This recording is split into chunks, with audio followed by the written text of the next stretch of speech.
Hello बच्चों, कैसे हैं आप सब। उम्मीद करता हूँ कि आप सब ठीक होंगे। तो आज का हमारा टॉपिक है रिफ्रैक्शन। तो बिफोर डिस्कसिंग रिफ्रैक्शन हम देखेंगे कुछ एग्जाम्पल रिफ्रैक्शन के जो आपने देखे होंगे डेली लाइफ में, लेकिन वो आपने समझा नहीं होगा कि ये ऐसा होता क्यों है। तो दरअसल वो जो चीज़ें होती हैं जो अभी एग्जाम्पल हम आपके सामने पेश करेंगे, वो एग्जाम्पल जो होंगे या वो जो घटनाएं होती हैं, वो इवेंट्स होती हैं, वो रिफ्रैक्शन की वजह से होती हैं। जैसे आपने देखा होगा कि जब भी आप किसी कांच की गिलास में अगर पानी भर करके उसके अंदर पेंसिल डालते हैं, तो पेंसिल जो होती है वो हमें टेढ़ी दिखाई पड़ती है। तो ये जो रीज़न है पेंसिल का टेढ़ा दिखाई पड़ना, ये रिफ्लेक्शन की वजह से होता है। इसी तरह से अगर आप गिलास के अंदर पानी ले लें और पानी के अंदर स्पून डाल दें, तो वो भी आपको टेढ़ा ही दिखाई पड़ेगा। तो ये भी रिफ्लेक्शन की वजह से होता है। इसी तरह से अगर आप किसी बकेट के अंदर या किसी वेसल के अंदर आप पानी लेकर के उसके अंदर एक कोई सिक्का डाल दें, तो सिक्का आपको जो उसके रियल पोजीशन है उससे थोड़ा सा रेज्ड दिखाई पड़ता है।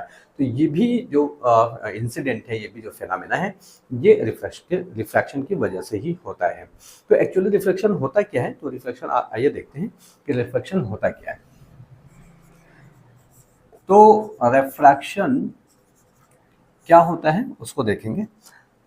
तो होता ये है इसमें कि ये जो बेंडिंग ऑफ पेंसिल है, बेंडिंग ऑफ स्पून है, and the coin which is appearing raised from its actual position।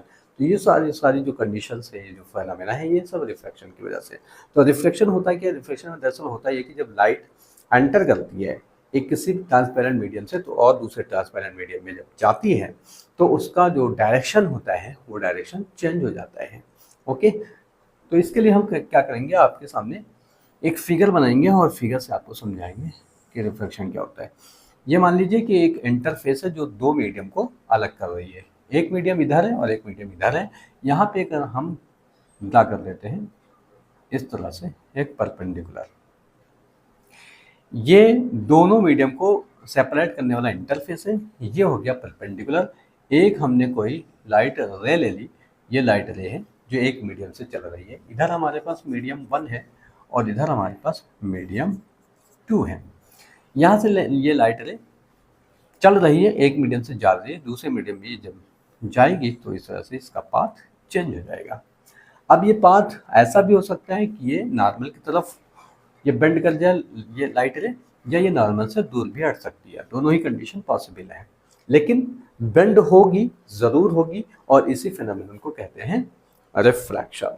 तो होता क्या है रिफ्रैक्शन, एक्चुअली इसको डिफाइन कैसे करेंगे, इसको डिफाइन करेंगे कि the change in direction of the path of light when passing from one transparent medium to another transparent medium। Okay, तो लिखेंगे the change in direction of light ray when it passes from one transparent medium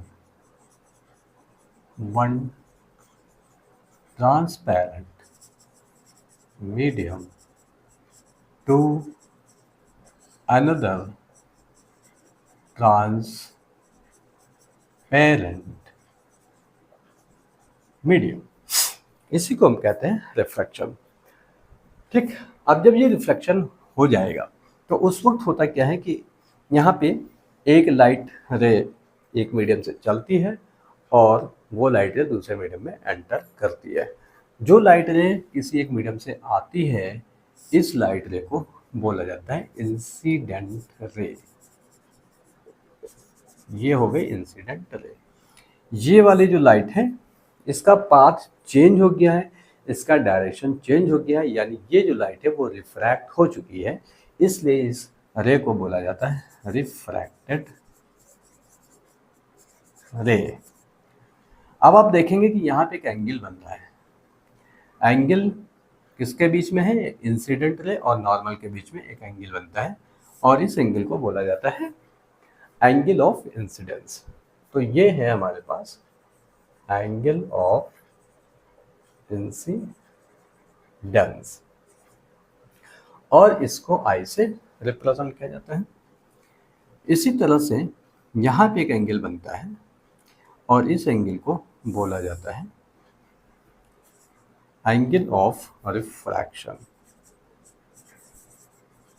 angle of refraction, और इसको R से represent किया जाता है।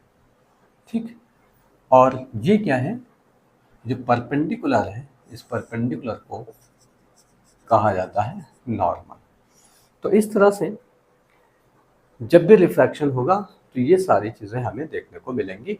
एक light रे होगी जो एक मीडियम से चलेगी और उस मीडियम में चलने पर उस रे को इंसिडेंट रे बोलेंगे। जब ये रे एंटर करेगी दूसरे मीडियम में तो इसी रे को बोलेंगे रिफ्लेक्टेड रे। यहाँ पे जो एंगल बनेगा, angle between incident ray and normal, it will be called angle of incidence and it will be represented by I. And here angle which is formed between a refracted ray and normal, this angle is called angle of refraction and this is denoted by R. तो इतनी चीज़ें होती हैं जब भी refraction होता है। एक बात आपको याद रखना है कि रिफ्रैक्शन तभी होगा जब ये लाइट रे किसी एक मीडियम में से चल करके दूसरे मीडियम में जाएगी और ये ऑब्लिकली एंटर करेगी। ऑब्लिकली का मतलब ये है कि यहाँ पे जब नॉर्मल और इस रे के बीच में कोई एंगल फॉर्म होगा तभी रिफ्लेक्शन होगा। अगर ये इंसिडेंट रे नॉर्मल के कोइंसिडेंट हो जाए, नॉर्मल के कोइंसिडेंट मतलब यहाँ पे जो एंगल है ये फॉर्म ही ना हो, मतलब अगर एंगल 0 बन रहा है 0 डिग्री का, मतलब इस तरह से अगर इंसिडेंट रे ये नॉर्मल है और नॉर्मल के ऊपर से ही इस तरह से अगर कोई रे एंटर करेगी तो क्या होगा, किसी भी तरह का रिफ्लेक्शन नहीं होगा। तो ये ज़रूरी है कि रिफ्लेक्शन होने के लिए जो लाइट रे है वो एंटर करनी चाहिए ऑब्लिकली, तभी रिफ्लेक्शन होगा। तो रिफ्लेक्शन को डिफाइन इस तरह से कर लेंगे, रिफ्लेक्शन में ये फिगर बना देंगे, ये सारा इसका डिस्क्रिप्शन लिख लेंगे। ठीक है, अब इसके बाद हम आएंगे और ये देखेंगे कि रिफ्रैक्शन होता क्यों है, काज क्या है रिफ्रैक्शन का। तो देखेंगे काज ऑफ रिफ्रैक्शन। अब देखिए इसका काज ये है कि जब लाइट ट्रैवल करती है एक मीडियम में और उस मीडियम से फिर दूसरे मीडियम में जाती है तो उसकी स्पीड लाइट की चेंज हो जाती है। अगर आप देखें कि लाइट की speed, speed of light in vacuum ये कितनी होती है, ये होती है 3 × 10⁸ मीटर पर सेकेंड, यानी कि ये होती है 3 लाख किलोमीटर, यानी कि 3 × 10⁵ किलोमीटर पर सेकेंड, यानी कि 3 लाख किलोमीटर पर सेकेंड। लेकिन अब ये लाइट वैक्यूम से चली या एयर से चली, एयर में जो लाइट की स्पीड होती है वो वैक्यूम में स्पीड ऑफ लाइट के लगभग इक्वली होती है, सेम ही होती है। तो speed of light in vacuum भी कह सकते हैं, स्पीड ऑफ लाइट एयर भी कह सकते हैं। ये होगी कितनी, 3 लाख किलोमीटर पर सेकंड होगी। अगर अब ये लाइट एक मीडियम से चली है या वैक्यूम से चली या एयर से चली है और दूसरे मीडियम में जब एंटर करेगी तो इसकी स्पीड हो जाएगी चेंज। स्पीड जब चेंज होगी तो ये बेंड करेगी। तो जो काज है, काज ऑफ रिफ्लेक्शन, उसके पीछे रीज़न यही है कि जो स्पीड ऑफ लाइट है वो डिफरेंट मीडियम में डिफरेंट होती है। तो काज ये है कि speed of light is different in different media. अलग अलग मीडियम में स्पीड ऑफ लाइट अलग अलग होती है। मीडियम का प्लूरल है, मीडियम सिंगुलर है और मीडिया प्लूरल है। तो speed of light different medium में डिफरेंट होगी। इसी वजह से जब एक मीडियम से दूसरे मीडियम में लाइट एंटर करती है तो वो थोड़ी सी बेंड हो जाती है। ठीक, इसी वजह से रिफ्रैक्शन होता है। अब हम देखेंगे कि स्पीड ऑफ लाइट जो है वो मैक्सिमम कहाँ होती है। तो speed of light is maximum in air, that means vacuum. Okay, so speed of light maximum होती है वैक्यूम में, जो कि इतनी होती है 3 लाख किलोमीटर पर सेकेंड। ठीक है, अब जब ये किसी भी मीडियम में जाएगी तो इसकी स्पीड चेंज होगी। अब वाटर में जा रही है तो इसकी स्पीड चेंज होगी, अब ये ग्लास में जाएगी तो स्पीड चेंज होगी। स्पीड चेंज होने पे क्या होता है, ये बेंड करती है। अब बेंड कैसे करेगी, बेंड ऐसे करेगी कि अगर स्पीड ऑफ लाइट किसी भी मीडियम में कम है तो जो रे होगी, जो लाइट होगी, वो बेंड करेगी towards normal.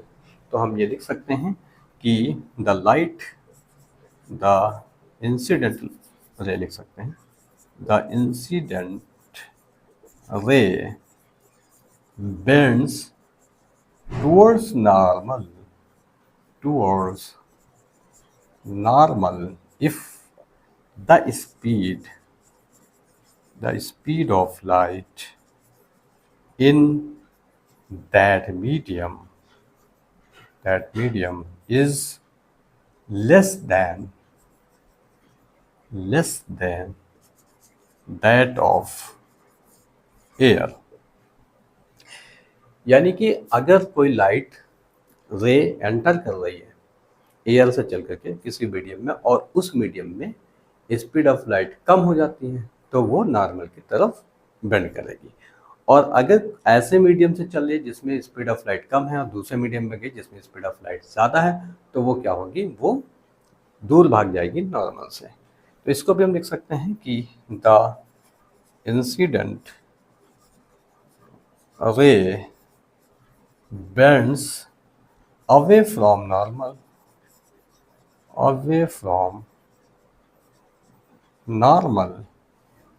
if the speed of light is more than that of other medium। Okay, तो इस तरह से बेंडिंग हो जाएगी।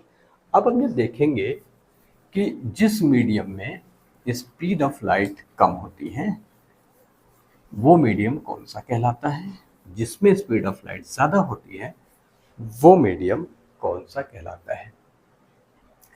तो जिसमें स्पीड ऑफ लाइट ज़्यादा होती है वो मीडियम रेयरर कहलाता है, जिसमें स्पीड ऑफ लाइट कम होती है वो मीडियम डेंसर मीडियम कहलाता है। ठीक है, तो रेयरर मीडियम क्या होगा, रेयरर मीडियम ऐसा मीडियम होगा जिसमें स्पीड ऑफ लाइट क्या है, इज कंपैरेटिवली फास्टर। ठीक, और दूसरा होगा डेंसर मीडियम, और ये क्या होगा, speed of light is comparatively slower. तो जिसमें स्पीड ऑफ लाइट कम होगी वो मीडियम होगा डेंसर मीडियम, जिसमें स्पीड ऑफ लाइट ज़्यादा होगी वो होगा रेयरर मीडियम। अब मान लेते हैं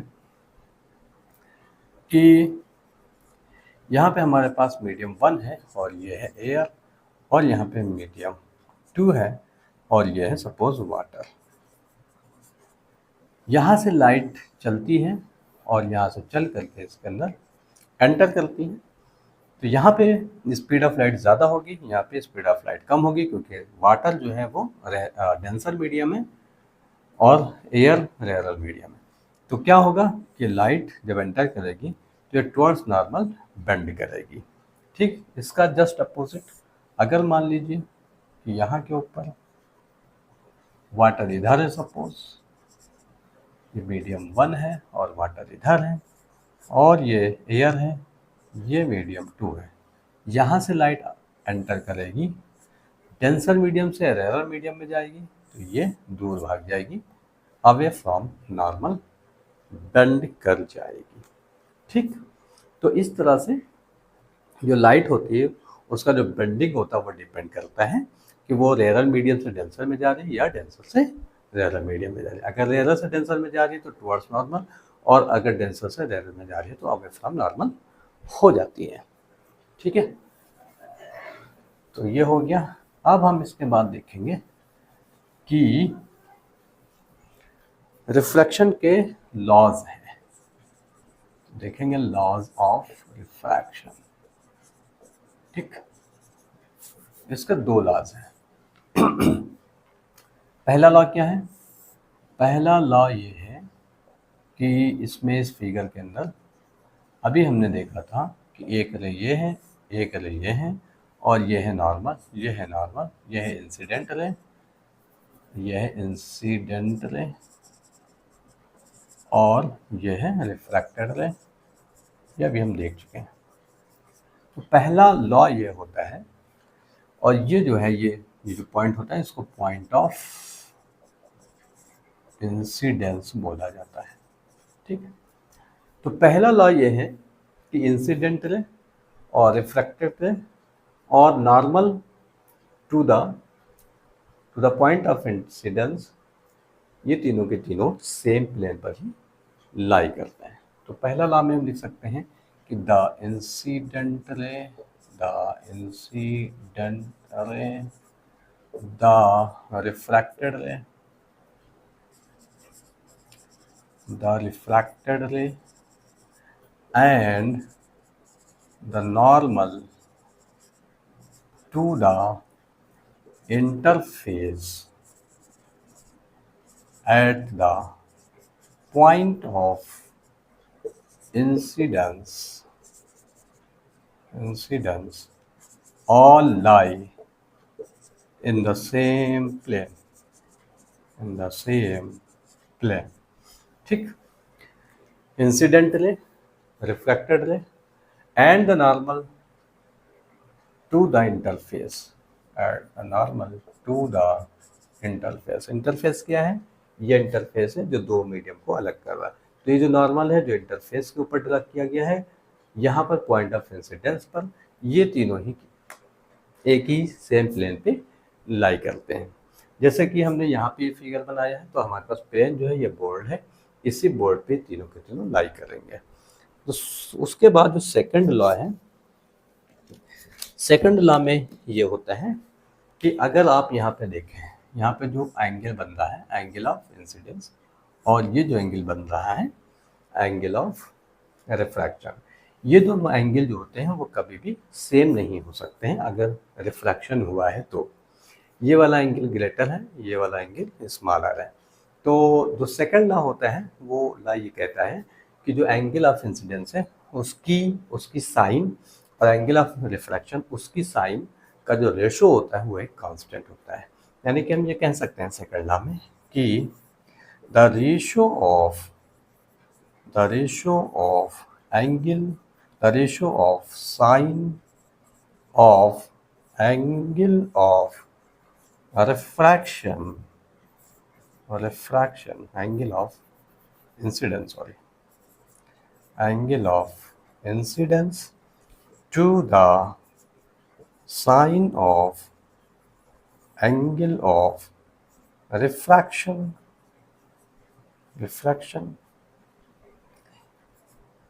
for a pair of media, and given color of light is a constant,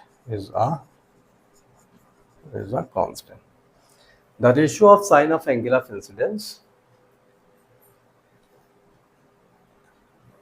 and the sine of and the angle of the ratio of sine of angle of incidence and the sine of angle of reflection for a pair of media and given color of light is a constant. Okay.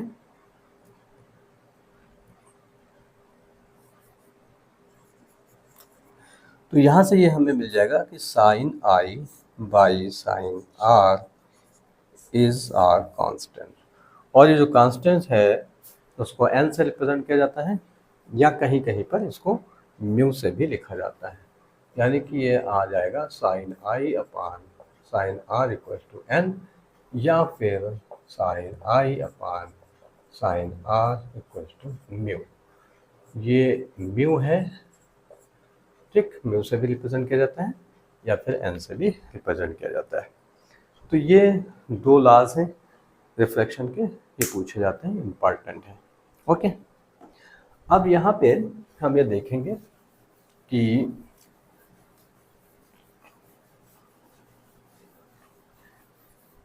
ये जो constant है इसके अंदर sine I by sine are equal to n, ये जो N है constant, इस N को क्या बोला जाता है? इसको बोला जाता है रिफ्रैक्टिव इंडेक्स। क्या बोलते हैं? रिफ्रैक्टिव इंडेक्स, या जो म्यू है इसको भी हम बोलेंगे रिफ्रैक्टिव इंडेक्स। तो यहाँ पे एन लिखो या म्यू लिखो, दोनों लिखा जा सकता है। तो जो एन है वो क्या है? रिफ्रैक्टिव इंडेक्स है, या म्यू जो है वो रिफ्रैक्टिव इंडेक्स है। अब किसका है? तो देखिए, अगर मान लीजिए कि यहीं पे हम देख लेते हैं, ये मीडियम 1 है और ये है मीडियम 2। तो यहाँ से तो जो हमारे पास ये रेशो आता है sine I by sine are equal to n, तो ये जो एन होता है ये रिफ्रैक्टिव इंडेक्स होता है। किसका होता है? ये सेकेंड मीडियम का होता है with respect to first medium. तो इसको हम 1n2 भी लिख सकते हैं, और 1n2 को पढ़ेंगे क्या? 1n2 को पढ़ा जाता है refractive index of medium 2 with respect to medium 1। ठीक, तो ये हो गया sine I by sine are equal to N, या sine I by sine are equal to 1n2। और 1n2 का मतलब ये है कि reflective index of medium 2 with respect to medium 1। ठीक है, तो ये हो गया लॉज ऑफ रिफ्रैक्शन। अब हम देखेंगे कि रिफ्रैक्टिव इंडेक्स जो होता है उसकी डेफिनेशन क्या होगी। रिफ्रैक्टिव इंडेक्स, तो यहाँ पे हमने देखा कि ये जो 1n2 है ये रिफ्रैक्टिव इंडेक्स ही है, और किसका है? ये मीडियम 2 का है विद रिस्पेक्ट टू मीडियम 1। और ये जो रिफ्रैक्टिव इंडेक्स है ये साइन आई और साइन आर के रेशो के बराबर है। मतलब यहाँ पे ये जो रिफ्रैक्टिव इंडेक्स है वो एंगल ऑफ इंसिडेंस की साइन और एंगल ऑफ रिफ्लेक्शन के साइन के रेशो के इक्वल है। यानी कि हम रिफ्रैक्टिव इंडेक्स को इस तरह से डिफाइन कर सकते हैं कि the refractive index of medium 2 with respect to medium 1 is equal to the ratio of sine of angle of incidence to the sine of angle of refraction। Okay, तो इस तरह से हम रिफ्रैक्टिव इंडेक्स को डिफाइन कर सकते हैं। ठीक है, इसके बाद आ जाता है कि रिफ्रैक्टिव इंडेक्स, अभी हमने देखा कि रिफ्रैक्टिव इंडेक्स या जो रिफ्रैक्शन है वो डिपेंड करता है स्पीड ऑफ लाइट पर। तो ये कैसे डिपेंड करता है, स्पीड ऑफ लाइट से कैसे रिलेटेड है, इसको भी हम देख लेते हैं फटाफट से। तो ये होता है कि जो रिफ्रैक्टिव इंडेक्स होता है वो होता है 1n2। ये होता है speed of light in medium 1 upon speed of light in medium 2। इस तरह से भी हम इसको लिख सकते हैं। Reflective index of medium 2 with respect to medium 1 will be equal to speed of light in medium 1 upon speed of light in medium 2। अब अगर मान लीजिए यहाँ पे एयर है और यहाँ पे वाटर है, तो इसका मतलब ये हो जाएगा कि इसको हम लिख सकते हैं फिर कि ये हो जाएगा आपका ANW इक्वल्स टू हो जाएगा स्पीड ऑफ लाइट, स्पीड को v से लिखते हैं तो speed of light in air upon speed of light in water. इस तरह से इसको लिखा जा सकता है। ओके, या हम इसको ऐसा भी लिख सकते हैं कि अगर पहला मीडियम हमारे पास एयर ना होकर के वैक्यूम है, तो अगर किसी भी मीडियम का रिफ्रैक्टिव इंडेक्स हम एयर या वैक्यूम के कंपैरिजन में फाइंड करते हैं तो उसको हम एब्सोल्यूट रिफ्रैक्टिव इंडेक्स कहते हैं।